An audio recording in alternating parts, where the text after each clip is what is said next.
रंगीला मेरा कबूतर। मर ही गए हो। अब इसको और झेल नहीं सकता मैं।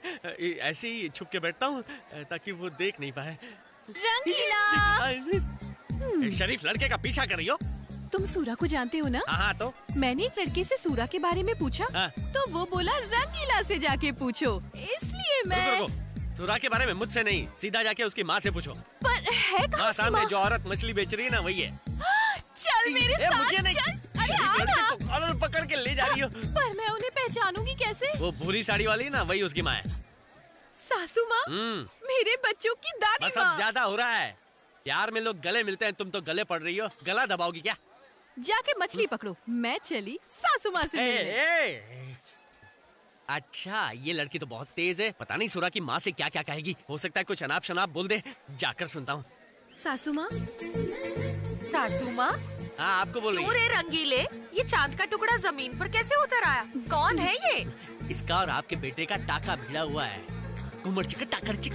क्या बोल रहा है तू? हाँ, ये आपके बेटे को जोर से लव करती है। लव? हाँ, सिर्फ लव ही नहीं करती, ये सरेआम में उसका लव। कोई भी कभी भी मारता है। हाँ? ये यहाँ क्या कर रही है? और ये माँ से क्या बात कर रही है?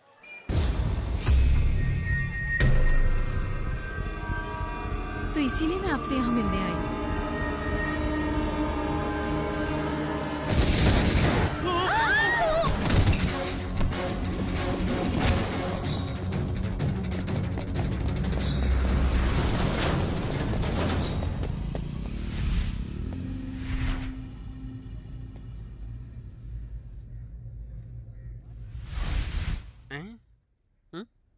आखिर ये चोट लगी कैसे? अब क्या बताऊं डॉक्टर, दोनों औरतों ने धोया कि उन दोनों औरतों का वजन 200 किलो था। मुझे पकड़ पकड़ के लिटा लिटा के धोया। सबसे बड़ी बात ये है डॉक्टर कि उन दोनों का वजन 200 किलो के ऊपर था। क्या बकवास कर रहा है ये? सॉरी डॉक्टर, ये इनका पर्सनल मैटर है। ए, चलो तुम बाहर नहीं निकलो। जाऊंगा। डॉक्टर पूछ रहे हैं, मैं जवाब दूंगा ना। और बोलोगे ना तो जहर का इंजेक्शन लगवा दूंगी। मुझे धमकी दे रही हो? Get out. टकले, तुझे तो देख लूंगा। सच बोलने के लिए जहर वाला इंजेक्शन दे देंगे तो इससे अच्छा बाहर ही जाता। माँ कैसी है? जाकर खुद ही देख ले। एक तो दिमाग खराब है। सुरा, कैसी हो माँ? ठीक हो ना? मैं बिल्कुल ठीक हूँ। तू कैसा है? कौन थे वो लोग और वो तुझे क्यों मारने आए थे? पता नहीं माँ क्यों मारने आए थे। हो सकता है जो भी हुआ वो गलती से हुआ। नहीं पूर्णिमा, ऐसा लगता तो नहीं है। मुझे लगता है वो मुझे ही मारने आए थे। तू तो हमेशा ही दूसरों की खुशी चाहता है, फिर कोई तुझे क्यों मारेगा? मैंने तो उन्हें कभी देखा तक नहीं था माँ। उनसे कुछ पूछ पाता उससे पहले तो वो लोग भाग निकले। कम से कम कुछ पता तो चल जाता। थैंक गॉड कि कल मैं उस जगह पर नहीं था। लेकिन अब हम क्या करेंगे? अरे करना क्या है, उसने हमारे आदमियों को बहुत बुरी तरह पीटा। अब तो ये बात सिर्फ पेपर में आना बाकी रह गई है। बात कर। इन सबको खर्चा पानी दे दो। हाँ ठीक है। चलो चलो आ जाओ सब। क्या करें? अब उसे छेड़ने का कोई मतलब नहीं, उल्टा हमारा ही नुकसान होगा। वो होशियार हो गया होगा। कोई और तरीका अपनाओ तुम।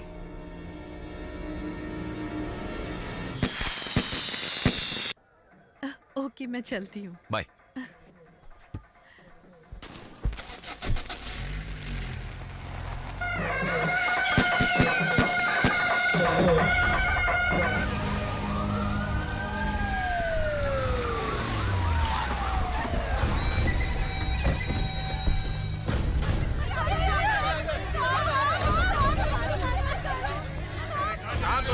शांत हो जाइए। देखिए मिनिस्टर साहब आ चुके हैं।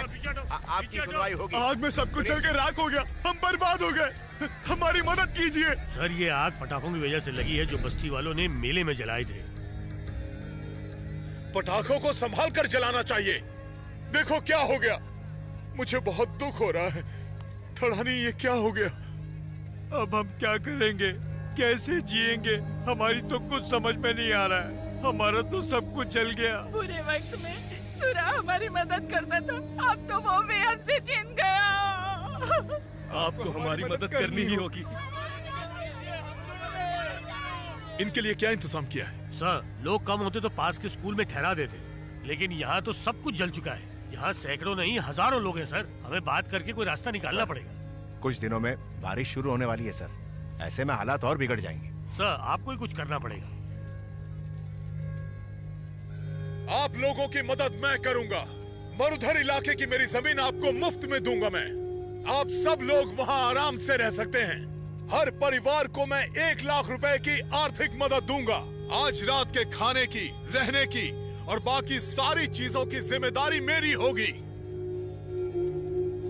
बोलो, क्या हम हाँ कर दें? जल्दी फैसला करना होगा। अभी तक हमारे सारे फैसले सूरा ही करता था। कभी भी कोई मुश्किल आती तो वो ही हमारी मदद करता। अब सूरा हमारे बीच नहीं है, इसलिए हम सबको मिनिस्टर साहब की बात मान लेनी चाहिए। हमें आपका फैसला मंजूर है।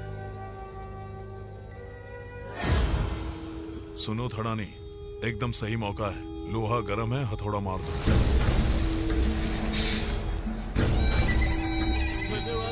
चलो आगे बढ़ो, आगे बढ़ो। हाँ, आपको पैसे मिल गए, चलो आगे बढ़ो, आगे आ जाओ। हाँ, आ जाओ, आ जाओ, आ जाओ। चलो चलो, बढ़ते जाओ, बढ़ते जाओ, बढ़ते जाओ।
सब ठीक है माँ, सब ठीक है। ये कैसे हुआ? तुमने तो बोला था कि ये मर गया है, लेकिन ये तो आग से भी जिंदा बच के निकल आया। हमने तो कई कोशिशें की, समझ में नहीं आता ये हर बार बच कैसे जाता है। देख बेटा, ये क्या हो गया? हम लोग लूट गए, बर्बाद हो गए। मैं कहाँ था, मेरे साथ क्या हुआ, ये मैं बाद में बताऊंगा। आप सब लोग कहाँ जा रहे हैं? पूरी बस्ती जलकर खाक हो गई है। मिनिस्टर साहब हमें मरुधर नगर में जमीन दे रहे हैं और साथ ही हर एक को 1 लाख रुपए, ताकि हम अपना घर वापस बना सकें। समंदर में मछली पकड़ने के अलावा और कोई काम जानते हैं आप? हाँ? हर दिन मरुधर नगर से क्या आप गाड़ी में बैठ के यहाँ मछली पकड़ने आएंगे? ये तो उनकी खोई हुई हिम्मत लौटा रहा है। लेकिन हमारे पास रहने के लिए घर नहीं है। इससे पहले क्या हमारे पास रहने के लिए पक्के घर थे? क्या हमारे घरों में बाथरूम, खाने के लिए टेबल, 24 घंटे पानी, दीवारों पर महंगा पेंट या फिर एसी लगा हुआ था? हम जिस घर में रहते थे वो बहुत छोटा था। और क्या हम वैसे ही घर फिर से नहीं बना सकते? इतनी जल्दी हिम्मत हार गए हम? आप जिस जमीन पर पैदा हुए, पले बढ़े, उसे सिर्फ 1 लाख रुपए के लिए अनाथ बनाकर कैसे जा सकते हैं? ऐसे को आपको पैसे देगा और आप ले लोगे? कोली समाज हमेशा खुददारी की बात करता है, तो आज वो खुददारी भिखमंगी में कैसे बदल गई? तुम उस समय थे नहीं, हम करते क्या? तुम ही बताओ सूरज। तो क्या हुआ? क्या जरूरत है मेरी? बताओ। हम में हिम्मत होनी चाहिए कि हम सही फैसला कर सके। हमें किसी मंत्री की भीख नहीं चाहिए, पैसे लौटा दो। हम कहीं नहीं जाएंगे, हम दोबारा यही घर बनाएंगे।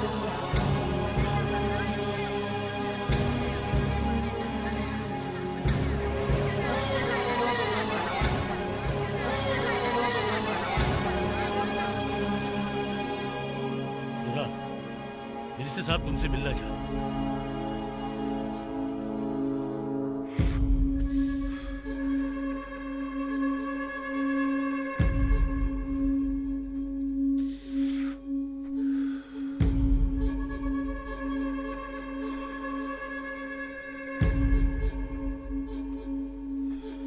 नमस्ते साहब।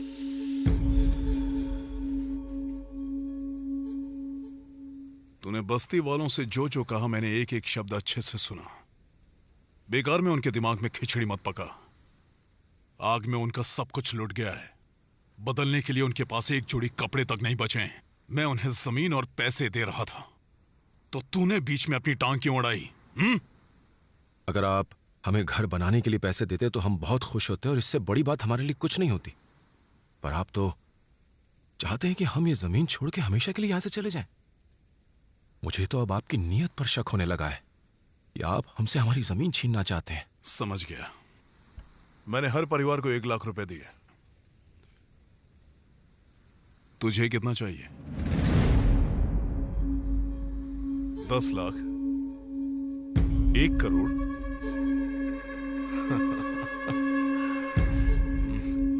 या 10 करोड़? शुरू से मुझे शक तो था, लेकिन अब यकीन हो गया है कि तूने ही हमारी बस्ती में आग लगवाई। हाँ लगवाई, तो क्या हुआ? मुझे ये जमीन चाहिए। तुझे क्या चाहिए बोलना?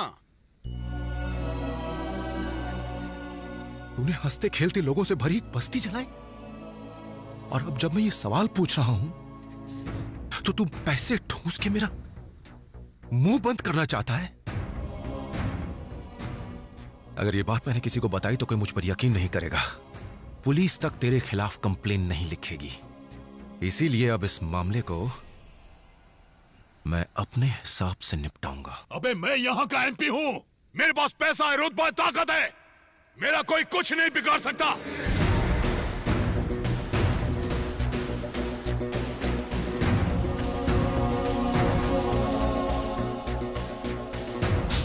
भले ही तेरे पास पैसा, ताकत, रुतबा और न जाने क्या क्या है, लेकिन मेरे पास ज़मीर है, मेरे उसूलों की ताकत है। और यहाँ पर लोग मेरे एक इशारे पर अपनी जान कुर्बान करने को तैयार है। एक बार मैंने जो सर पर कफन बांध लिया ना, तो एमपी क्या और एमएलए क्या, सब कुछ जेब में रखता हूं। अब ध्यान से सुन, 6 महीने के अंदर इसी जमीन पर हर बस्ती वाले के लिए घर बना के रहूंगा। ये सुरा का वादा नहीं, चैलेंज है।